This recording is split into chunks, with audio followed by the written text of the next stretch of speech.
Let's run through a little thought scenario, a little thought experiment. Imagine that for 1 year, a professional chef would follow you around wherever you go, and he would cook for you the highest quality meal possible on earth. He's the best chef in the world. And he would make sure that you get all of your nutrients and everything that you can possibly need, the body would need, everything that you're deficient in, everything. It would just be taken care of. You would feel great from this meal. The only exception is that all of the meat that you're currently consuming, you're eating chicken, pigs, cows, fish, whatever else, and eggs and cheese and milk, all of the meat will be substituted for human flesh. Now, of course, to be all legal, somehow there's some experiment, let's say it's being done, a science experiment, and you're part of the experiment. And so it would be people that have passed away, naturally of natural causes, young people, healthy people, and that flesh would be taken off of their body, cooked in a way that is very pleasing to your taste buds, let's say, not to sound too weird. And you would have to consume this flesh for 1 year. Now let's imagine that we would fast forward 1 year, and let's imagine also you would get paid very handsomely for this experiment. So you don't have to think about the moral consequences or whatever else. You'd be compensated. So what do you think about this? After 1 year, how do you think you would feel? Do you think you would feel fantastic and great, and you would say, wow, this is remarkable how much weight I've lost and my joints feel great, all of this? Well, as I was eating just now, I sat down, I ate a vegan pizza. It was a vegetarian pizza with vegan cheese. It was absolutely delicious. 10 out of 10. As I was eating this thought came into my mind. And I realized that if this was the case, I would say 90% of people that would undertake this little experiment, by the end of the year, they would be on the brink of mental insanity. Or at the very least, they would be so agitated, and the most miserable people you could possibly meet, those people would be that. Why? Why is this the case? Because human flesh is not supposed to be digested. It cannot be digested, really. I would say 90% of if you were to do this, 90% of the human flesh would not be able to be digested by you. And it would be a severe detriment to your human system. In addition to this, even though you would probably feel very satiated for much longer than, let's say, eating cows or steak, as you call it, but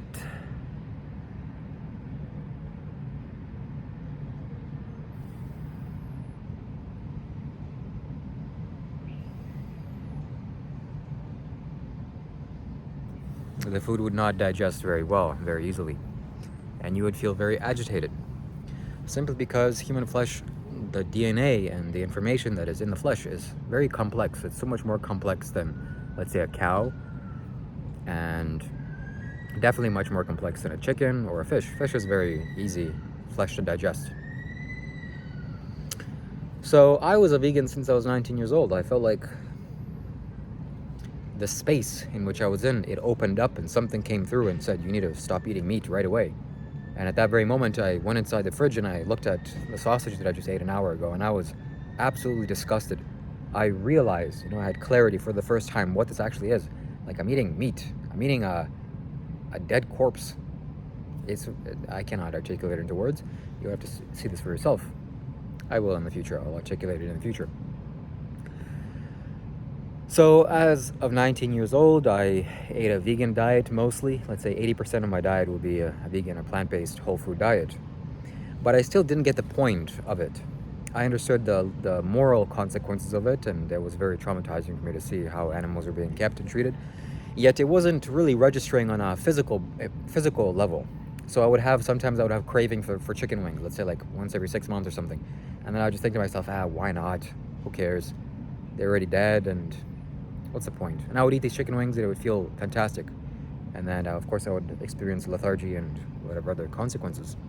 But physiologically, I didn't really experientially deeply understand the ramifications of this. I'm only now starting to actually pierce in through the truth of this and see how important it is to eat a vegan diet if you're on the spiritual path, if you care about your well-being, if you want ultimate liberation. Eating a plant-based diet here was definitely responsible for me to be able to penetrate into the truth of nature. This is so because if you eat a plant-based diet, if you eat whole foods, not processed junk, you can be a vegan and eat Oreos, that's not going to be good for you. But if you eat a plant-based diet, eat lots of fruits, vegetables, drink juices, and eat grains and nuts and seeds, there's a lightness to your body. Your body will begin to feel very light, and your perception will be able to open up. So since you're eating meat, it's so much trauma that the animal goes through. You cannot kill an animal. It doesn't matter how you kill an animal. Even if you kill an animal by surprise, at the very last second it realizes being killed, and the body will generate the stress hormones. Plus, you're eating that genetic information. Whatever the cow is, you are consuming that. So let's say you only ate cows that were very aggressive by nature, you would become more aggressive because the DNA, the quality of that, the memory of that food will integrate into you, and you will become like that. This reminds me of when I had finished attending I was in Burma. I was in a Burmese monastery, a Buddhist monastery in the jungle, and I was meditating there, and I was in nature, and my perception was attuned to nature. And then I left after a few months. I needed to go. I couldn't stay there anymore. And I went to Malaysia, and I remember walking through the Malaysian mall and seeing the fast food restaurant that was there in the mall, and I could see through the clear glass, and there was very obese people. And my perception was attuned so much that I could actually see that these people, these human beings, they have the tendencies of animals. They actually look like cows and pigs. They look like that.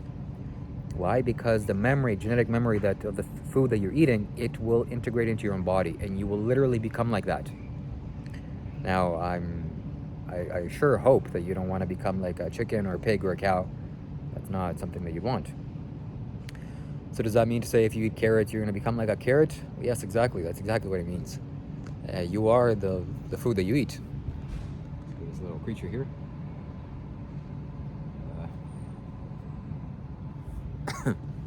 All animals live in fear, except human beings. Human beings can transcend fear. So, yes, you become like the food that you eat, except that the ability to digest meat it takes a lot. It takes a lot of energy to digest meat, versus the ability to digest fruits and vegetables is very easy. And the genetic material, the genetic memory of a carrot, for example, is like 5% or even less than that of a cow, which is like, let's say, 60% of what you're eating. And you can't integrate that. You cannot. So some tendencies will go into you. You will become like a cow. So if you eat actual natural food, the most natural food that there is on the planet Earth is fruits. If you eat fruits, your body will digest it very quickly and very easily, and you will feel a state of harmony and balance within your own mind. Only then can you pierce into the nature of reality. Only then can you see the truth. Because if you're slowing yourself down with the food that you're eating, you eat a steak or some kind of meat, your system will be agitated. Okay? You cannot help but to be agitated by that. It's not possible for you to eat meat unless you have some serious mastery of yourself. I cannot see anyone being able to process this. So for sure, I'm claiming this on camera, I'm not going to eat meat for the rest of my life, unless I'm in some dire survival situation, which of course, there's no question. But I see the actual benefits of staying on a plant-based diet, and that is what I'm going to continue to follow. Actually, it was this woman that I met, not really a girl, she's a woman, that I mentioned in the previous videos. She told me that she only eats a plant-based diet, and she's been doing this for a very long time. And I could see that her body is very different. Like the quality of her flesh is very unique than to the rest of the population. It's not like everyone else. And I've been able to observe this in various people that only eat plant-based diet or a vegan diet, that the quality of their meat is different. It's unique. It's better. It's way better. So for sure you will get less sick. You will have less ailments if you eat a vegan diet, and definitely you will have more ailments if you eat meat. It's not natural to eat meat as a human being. It's not what the human system is designed for. I don't care what you say. Whatever evolutionary stories that you have, or however humans evolved, yes, for sure, we can eat it as a survival food. It's ideal for that. You know, there's lots of animals here. If the grocery store is shut down, I'm sure people will be going and killing these birds here. But it's not ideal. It's not optimal. It's not optimal at all. You're slowing yourself down. If you want to spiritually progress, you might as well, put stones inside of a bag and tie that bag with a rope and wrap the rope around your neck and start walking towards your destination. That's basically what you're doing. You're slowing yourself down significantly. Significantly slowing yourself down. Isn't that right, little chicken? Yes, it is right. So that's it. That's the whole story. I used to have eczema. And that's caused, every ailment is psychological in nature, most, I would say. Some are actually to do with a physical body trying to defend itself against a virus. That's different. So there's external forces that are at play, that you have to take care of that. But most of the ailments, I would say 80% of people that are going to the doctors, that's internally generated. You're creating that for yourself. And if you were just to stop eating meat, if you were to eat a plant-based diet, I don't know, 80-90% of ailments would just go away naturally. So very, very, very important for you to go on a vegan diet if you're on a spiritual path, if you watch my videos, if you want to attain enlightenment. Go vegan.